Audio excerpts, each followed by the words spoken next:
Presso il mercatino coperto di Aragona, sindaco, oggi seconda giornata di drive-in, il primo è andato bene perché non ci sono stati alunni positivi. Come sta andando stamattina? Vedo tante persone che si sono avvicinate a questa forma di protezione. Sì, devo dire che il primo è andato benissimo per un duplice motivo. Uno, perché i ragazzi sono risultati tutti negativi, compreso il personale docente e il personale ATA.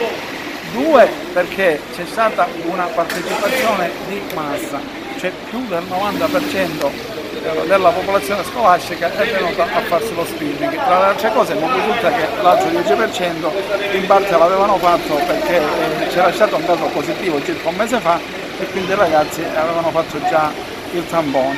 Oggi c'è la seconda giornata che prevede le scuole elementari dell'infanzia e devo dire che c'è grande partecipazione e tutto sta funzionando bene. Mi devo complimentare con i miei cittadini per l'ordine che mantengono, non ci sono state interferenze, si sono incolonnati benissimo e tutto sta funzionando per il meglio. Chiaramente c'è di nuovo ansia perché non sappiamo il risultato dei tamponi, speriamo che sia la stessa cosa di sabato scorso in maniera tale che si possa iniziare con tranquillità e in totale sicurezza. Voglio ringraziare tutto questo personale medico giovane che si è messo a disposizione e con giornate così di freddo e piovigginose non si fermano e continuano a lavorare incessantemente.